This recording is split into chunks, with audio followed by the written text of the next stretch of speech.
Greetings, Richard Filmer here. Welcome to another edition of Richard's Rock Rambles. Hope everybody out there is doing alright. Been pretty cold here in Cape Town, even had some snow on Table Mountain. But enough about the weather, let's get on to stuff a little bit more interesting, namely music. So for the next batch of videos, what I've decided to do is I'm going to look at bands and solo artists perhaps who never quite made it to the next level. They weren't as big as they could have been, be it because of drug issues, because of bad luck, because of bad breaks, whatever. So we're going to look at those guys who should have been bigger than what they were. And when I thought about this, the first band that sprung to mind was a great band out of Ireland, Thin Lizzy. I think Thin Lizzy, along with probably Van Morrison and the late Rory Gallagher, were the best exports from that country as far as music is concerned, especially in the rock genre. So, like I said, we're going to have a look at bands and artists who should have been bigger, and Thin Lizzy is definitely a case in point. The guys had so much talent, and in Phil Lynott, the lead singer, bassist, and songwriter, that was his real strong point, was his songwriting. He was actually more of a poet than just a songwriter. Great stage presence. Unfortunately, towards the end, things started to unravel, which we'll get to once I go through the albums with you. So I thought, let's start with Thin Lizzy. They have a great catalogue, great albums. Some not as good as others, but I don't think there was ever a bad Thin Lizzy album. Quite a few lineup changes, which I'm going to go through as well. So yeah, Thin Lizzy, they got together, formed in Dublin, Ireland in 1969. The first lineup consisted of Phil Lynott on bass and vocals, and Brian Downey, he was on drums. They actually met in school, so they go way back. And then Eric Bell on guitar. He was their first guitarist. So they made a couple of albums at the beginning. Their first real hit was an Irish folk tune called, well, pub song if you like, Whiskey in the Jar. And that sort of got them their first big break. So what I'm going to do now is I'm just going to go, there's quite a few albums to get through. So I'm going to get started on that and just have a brief overview of each album. Some of the lineup changes, things that happened during the tours, etc., etc. And then I'll get on to some other things after that. So like I said, 1969, the band kicked off. And their first album was quite simply titled Thin Lizzy. I have this one on vinyl. There we go. I hope you guys can see that. Not the world's best cover, but there you are when you have a limited budget. That's all you can do. And there are the guys at the back. There's Phil and Brian Downey and Eric Bell. No great shakes with this first album. Very much an album of the times. A bit of psychedelia, a bit of blues, bit of boogie rock, some strange song titles on here. The Friendly Ranger at Clontarf Castle.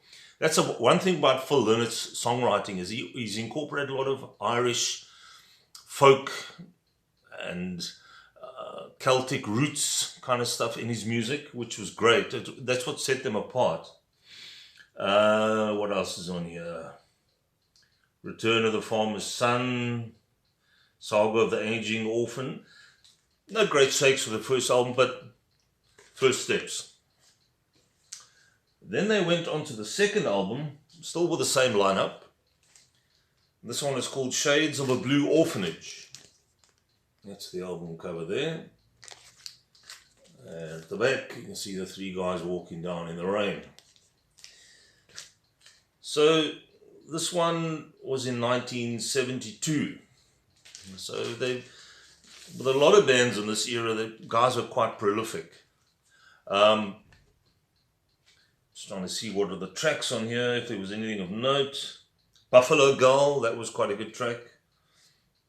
Sarah, I think that was also a hit. Yeah, still in the beginning stages, so nothing of note really just yet. They would get there. You know, all bands when they start off, you don't have immediate hits. Not all of the bands in any case. Some do, some don't. Then the third album, with that same lineup, was called Vagabonds of the Western World. And that's a great cover on that album, I think. That was done by a friend of Phil's called Jim Fitzpatrick. And he did quite a few album covers for them as their career went on. Mama Nature Said, that was quite a cool song, slow blues. And a track on here called The Rocker. That was one of the early hits, and I think they played that right up until the end of Thin Lizzy. Whiskey in the Jar, there's a full-length version on this album. That was their first really big hit. As I said, that was like a folk song, pub drinking song. Great track.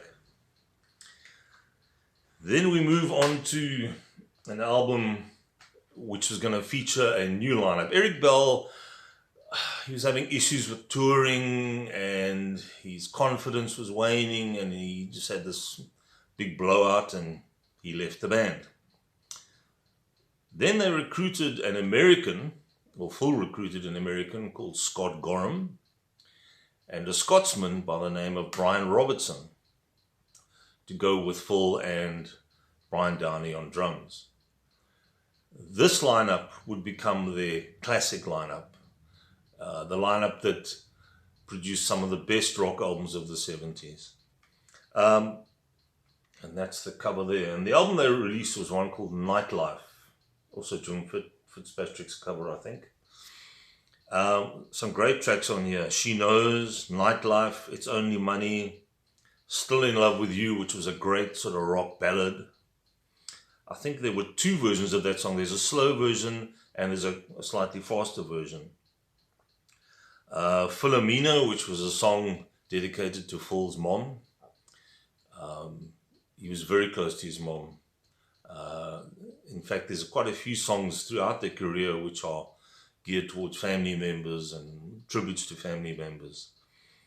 Shalala, which also was quite a hard rocker. And in this album, you could hear the twin guitar attack of Brian Robertson and Scott Gorham, which was going to become a trademark of Thin Lizzy. Of course, that had started prior to Thin Lizzy with bands like Wishbone Ash. They were one of the first bands to introduce the twin guitar attack, the harmonizing, the swapping of lead breaks, etc., etc. But these guys put a slightly harder edge to that. And of course, that would get expanded on by bands like Judas Priest and Iron Maiden and bands like that going forward. Dear Heart was also a great track on here. So that was Nightlife. Then we moved on to an album called Fighting. Slightly heavier album, and you can hear on this album they're starting to find their feet. And Phil was never very happy with that album cover. The Gang. These guys played hard and they worked hard. And I think this was indicative. The cover was trying to convey a sort of a gang mentality, but I don't think that was quite the cover they were going for. The big hit off this album was a song called Rosalie, which is actually a cover. It was a Bob Seger track, which they juiced up a bit, rocked it up a bit. That was a big hit for them. One of my favorite tracks on here is called Suicide. That's a really good rocker with some great lead breaks later on, swapping between Robertson and Gorham. King's Revenge, Spirit Slips Away, Freedom Song, Ballad of a Hard Man. This is a great album. And this one came out in 1975. So with this album, I think they were well on their way. Then they were gearing up for their first American tour. You know, that was always the market that you had to crack if you want to make it. And while they were on tour, old Phil got hepatitis. So that was the end of that tour. I had to cancel it short. And I think that was one of the things that contributed to them never quite getting to the next level. You know, bad luck, illness, etc. But the album before that tour was called Jailbreak, and this is the one that most people know, and this was their biggest selling album. This really said to the world, we have arrived, and this is their trademark sound. Another great cover by Jim Fitzpatrick. There were so many hits off this album. There's not a bad track on this album as far as I'm concerned. This is probably my favorite or second favorite album. The track Jailbreak, that was the big hit off this album. Running Back, Warriors, that's a great rocker, heavy song. Fight or Fall, Cowboy Song, also a great track. Emerald, that's like a really epic track, which has got a lot of Irish influences in it. You can hear the sort of Celtic influence in that track. The Boys Are Back in Town, that was also a big hit off this album. So yeah, if you want to start, if you don't really know Thin Lizzy and you want to get a good starting point, this is the one to go for. Jailbreak. And that was in 1976. So it's like almost an album a year, so they were quite prolific at this stage. So then they did that tour where Phil got ill and that was canned. He came back and they did another album, and this one was also 1977. And this one is called Johnny the Fox. And that's another great cover there. Not as strong as Jailbreak, although it's pretty close. Johnny, Rocky, Don't Believe a Word, that's a great track. That they also had as a hit right up until the end of their career. Johnny the Fox meets Jimmy the Weed, which is a great funky soul rock song, bit of a mixture of all sorts of styles in there. Massacre, which is a great track. It's almost like a follow-on from Emerald, from the previous album. Sweet Marie and Boogie Woogie Dance, which is just a basic boogie track. Also, pretty good album. Then we move on to an album called Bad Reputation. Now, if you look at the cover of this album, you'll note that there's only 3 guys on the cover, no Brian Robertson. So what had happened was Brian had got involved in a bar fight. I think, in fact, he was trying to break up a fight. And he got injured, his hand connected with either a bottle or a glass, and he shred his hand, the one that he played with. He couldn't go on tour. Phil was furious, obviously. So he was not on the album cover. And in fact, he didn't take part in that tour. They got a replacement. Well, I'll tell you about just now with the next album. That's the album cover. There you can see Phil, Scott Gorham and Brian Downey, no Brian Robertson. This is actually my favorite Thin Lizzy album. This is a real hard rocking album. It starts off quite mellow with a song called Soldier of Fortune. Just sort of builds up. The second track, the title track, Bad Reputation, it just kicks. To me, one of the most underrated drummers ever is Brown Downey, and you can hear it on this track. Lots of fills on the drums, great track. Opium Trail, lots of drug references later on in Thin Lizzy's music, mainly to do with Phil and Scott. Southbound, Dancing in the Moonlight, which is a great commercial track, but not bad commercial. It was still had the Thin Lizzy sound. Killer Without a Cause, Downtown, Sundown, That Woman's Gonna Break Your Heart, and Dear Lord, which is quite a mellow track. Most of the tracks written here by Phil, as throughout their career, and Gorham and Downey, I think they were the 3 main writers on this album. What's nice on the back of this album, you'll see there's little diamonds and little hearts next to each track, and that just denotes who did the lead break in each track, which is quite cool. So that was Bad Reputation. It's a very strong album. So Brian Robertson is basically out the band. Full had had enough. I mean, at this stage, the drugs were really starting to creep in. Phil was doing just about anything. Scott Gorham was also getting into that scene. So they needed a replacement for their tour and for the following album. And they got none other than Mr. Gary Moore, who was actually with Phil in a band called Skid Row before Thin Lizzy came about. And I think he also helped out on Nightlife on a few tracks. So he was recruited, and that's the album called Black Rose. Very strong album. Some amazing tracks on here. Do Anything You Want To, Waiting for an Alibi, that was also a big hit. Great music video that went with that, all playing on kettle drums. Sarah, which is a song dedicated to Phil's daughter. I think he had 2 daughters. This was the first, Sarah. Got to Give It Up, which has had a lot of drug references. Not that Phil ever gave it up, but he tried. And then the one called Black Rose, the title track, which is also a lot of Irish, sort of Celtic leanings in that track. So that was Black Rose. Unfortunately, Gary Moore didn't last long. He couldn't handle the drug scene. He was getting really tired of, them going out on stage and not doing 110% concerts, and he was a perfectionist. So the drugs, he couldn't handle it, so he left. And they got in a guy by the name of Snowy White, who also went on after Thin Lizzy to have a very successful solo career. Also played with Roger Waters for a while. So he came in for an album called Chinatown, which is that one there. Great cover. Not one of their stronger albums. There are a few tracks on here that do rock. The title track, Chinatown, Sweetheart, Sugar Blues, was also a drug song. Killer on the Loose was a good track. Genocide.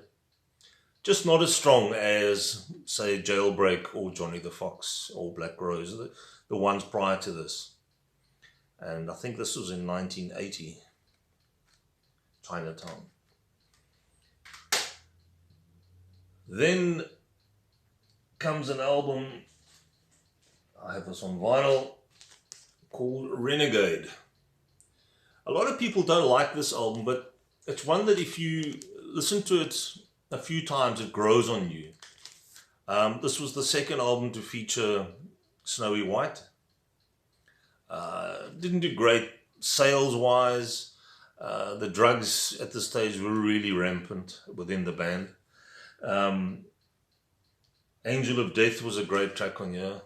It's a really slow, building, brooding, dark track. Hollywood, also a great track on here. So, yeah, not their best, but as I say, the more you listen to it, the more you get into it. And then what would turn out to be their final studio album, and this one was called Thunder and Lightning. This was a real heavy album, probably the heaviest in their catalogue. And this came out in 1983. And this featured a guitarist by the name of J.J. Sykes, John Sykes. Had a very different style to Gorham or to Robertson or Gary Moore. He had more of a metallic style, lots of very fast lead breaks. It's also an album that you need to listen to more than once to get into. As I said, it's very heavy. The heavy tracks on here are the title track, Thunder and Lightning. Cold Sweat, that's a great rocker. My favorite is a very mellow track called The Sun Goes Down, which is a sort of a brooding, builds very slowly, but it's a great atmospheric kind of track. Baby Please Don't Go, Someday She's Gonna Hit Back, Bad Habits, another drug song. So as you can see, there's a theme going through last couple of albums that they did. So that was Thunder and Lightning, and unfortunately that would be the last studio album to feature Phil in it. A mere 3 years later, he passed away. I think in the end his body just shut down. It couldn't, I mean, there was just too many drugs. I think the thing that really did him in was heroin. And for most guys, when you get into that, that's a one-way ticket. Gorham was also struggling with drugs, but he managed to clean himself up. But for Phil, it was just too much. Too many years of partying. He was a strange guy, Phil. One of the greatest frontmen ever in rock. A brilliant bass player, as I said, a great songwriter. There were two sides to him. There was the mellow sort of romantic side, and then there was the full-on rocker, rock star. And I think having to live up to that image is what actually killed him in the end. Really sad. I was really upset when Phil passed away because, as I said, this is a band that should have gone on to much higher things, but because of bad luck with touring and things happening and getting ill and the drug situation, they never got there. So that were the albums. There are a couple of other ones that I have here that I have to mention. There's one called Whiskey in the Jar, which is a compilation. And this has got a lot of the big hits: Sarah the Rocker, Buffalo Girl, Little Darling, Mama Nature Said. So it's got all the early stuff on here as well. That's very good. Then I've got two live albums, and possibly one of the best live albums of all time in the rock genre is one called Live and Dangerous. Now I know a lot of people have said a lot of this isn't live, it's studio trickery or whatever. Be that as it may, I reckon about 75% of this is actually live, and they just cleaned up the vocals and a few other things. It's still a great live album. I mean, you put this on and you crank it up, it rocks. Suicide, Baby Drives Me Crazy, The Rocker, Massacre, Still in Love with You, all the hits are on here. Cowboy Song, Southbound, Rosalie, great version of Rosalie on here. You can't go wrong with this live album.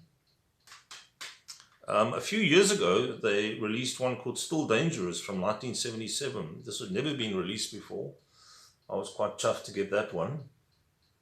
So this was in 77. Jailbreak, Soldier of Fortune, Cowboy Song, Boys Are Back in Town.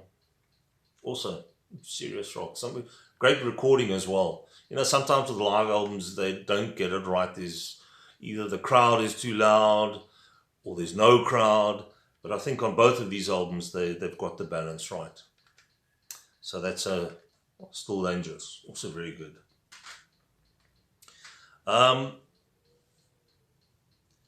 There's a couple of DVDs that I have. There are a lot that I don't have. Unfortunately, not all of them are official. Some of them, the quality is a bit dodgy. But the ones that I have, they did finally release, because Live and Dangerous, I think, was available on video for many years. It wasn't great quality. Then they eventually put it onto DVD, the Live and Dangerous. Same tour as the CD, which I think it was 79. I've got to be honest though, after watching this and listening to it, I was a bit disappointed. I think they could have done a better job with the sound especially. You know, it wasn't much better than the original video. There are a number of extras on here. There's a Sight and Sound in concert. There's Top of the Pops footage. There's some interviews and a bonus CD live from Derby. But the actual live concert, Live and Dangerous on here, could have been done better. Anyway, still great to see and to have. Then there's one which is, the quality is not good at all, the picture and the sound quality, but it's The Time with Snowy White on guitar, and I think this was around the Chinatown tour. Either was it Chinatown or Renegade? It might have been Renegade actually. This one's called Are You Ready? And it's part of the Rock Palast series, the famous German series that everybody's been on. Black Rose is on here, Baby Drives Me Crazy, Rosalie, all the hits, Chinatown, Hollywood. but not the best picture quality or sound. But it's still nice to see that particular lineup here. Then there have also been a number of books, some which I'm not too sure if they're still in print. These are the ones that I have. The most recent is one called Cowboy Song, the authorized biography of Philip Lynott by Graham Thompson. That's that one there, you can see that. And this was released, when was this released? It was a couple of years ago, 2017, so it's still quite recent. Great book, lots of nice photographs and interviews with people in New Phil. Lots from his mom. I think his mom passed away last year or earlier this year. He had a great relationship with his mom. They were very close. Worth getting. Some great stories in there. Then there's one called Philip Lynott, Songs for While I'm Away. And this is basically all the lyrics to his songs and poems.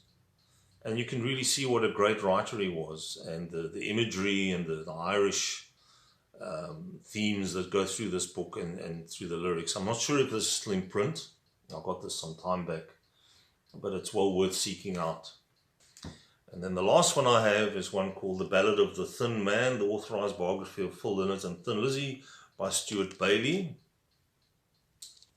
That's that one there. Also a good book, some great photographs inside. So that's also one worth checking out.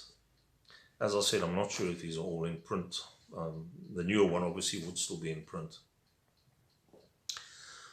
So there we have it, Thin Lizzy. The first band in our series of bands that should have been bigger, just never got to the next level.